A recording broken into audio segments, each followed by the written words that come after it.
आपसे पहले भी तो माफ कर रहे हैं ना हम लोगों को माफ कर रहे हैं। नहीं, ये है अदबी महफिल, तो अदब में ऊंच नीच नहीं चलती, लेकिन बेसिकली उर्दू स्पीक आप किसको बता रहे हैं?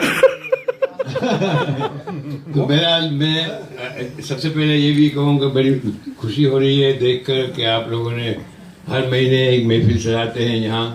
लास्ट ईयर मैंने आपकी एक महफिल में शिरकत भी की थी और बड़ी खुशी हुई थी। इस मरतबा मैं आज यहाँ आ रहा था टेम्पा में 27 अगस्त को, लेकिन मुस्तफ़ा भाई ने इत्तला दी कि यहाँ 26 को एक प्रोग्राम बन रहा है, तो मैंने अपनी फ्लाइट कैंसिल की और 22 तारीख को मैं यहाँ आया आपकी महफिल में शिरकत करने के लिए। लेकिन मैं सिर्फ सुनने वाला हूँ। आज मुझे आपने यहाँ खड़ा कर दिया है तो मुझे एक बात याद आ गई कि अहमद फराज साहब बड़े बोल्ड और हिम्मत वाले शायर गिने जाते हैं। तो हिंदुस्तान में एक बड़े बोल्ड शायर हैं, उनका नाम है राहत इंदौरी। आपने उनको सुना भी होगा। तो ह्यूस्टन में उन्होंने अपना एक कलाम पढ़ा था, मैं उनको वही कलाम आपको सुनाने की कोशिश कर रहा हूँ।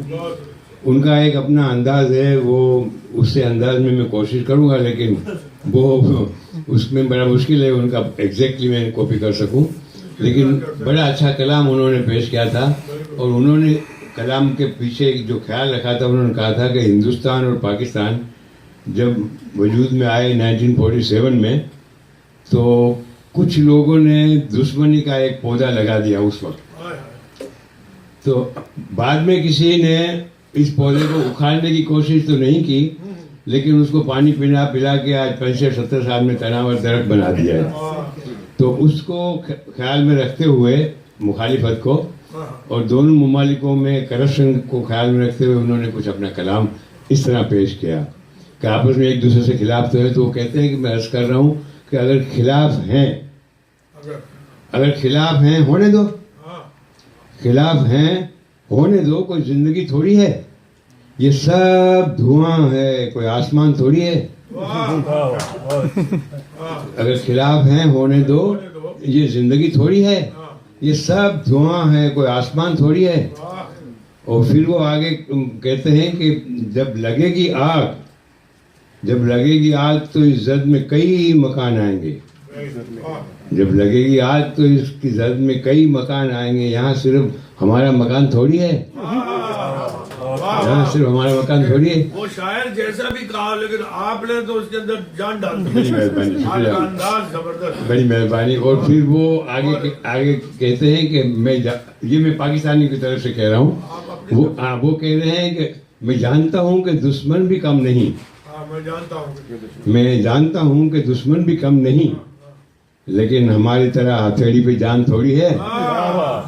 तो वो आगे वो फरमाते हैं कि हमारे मुंह से जो निकले वही सदाकत है। बिल्कुल सही। हमारे मुंह से जो निकले वही सदाकत है। मियाँ हमारे मुंह में तुम्हारी जबान थोड़ी है, हमारे मुंह से जो निकले वही सदाकत है, हमारे मुंह में तुम्हारी जबान थोड़ी है।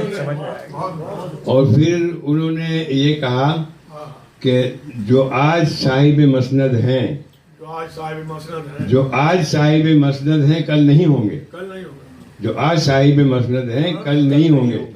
किराएदार हैं, कोई जाती मकान थोड़ी है,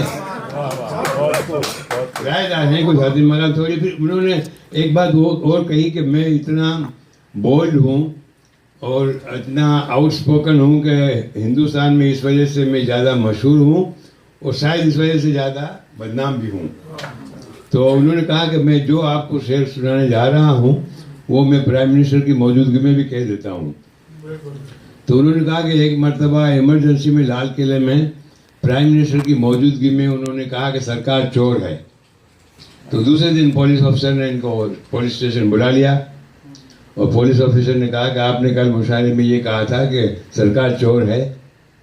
तो मैंने कहा कि जी हाँ, मैंने ये तो ज़रूर कहा था कि सरकार चोर है, लेकिन मैंने ये नहीं कहा था कि हिंदुस्तान की सरकार चोर है या पाकिस्तान की सरकार चोर है या बरतानिया की या अमेरिका की सरकार चोर है।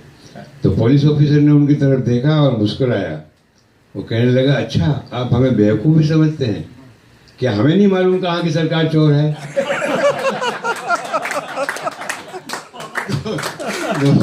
तो फिर उन्होंने कहा कि मैं हिंदुस्तान में रहता हूँ और इस वजह से मैं अभी ये शेर कह रहा हूँ कि इस मिट्टी में सभी का खून शामिल है, इस मिट्टी में सभी इस मिट्टी में सभी का खून शामिल है, हिंदुस्तान किसी के बाप का थोड़ी है।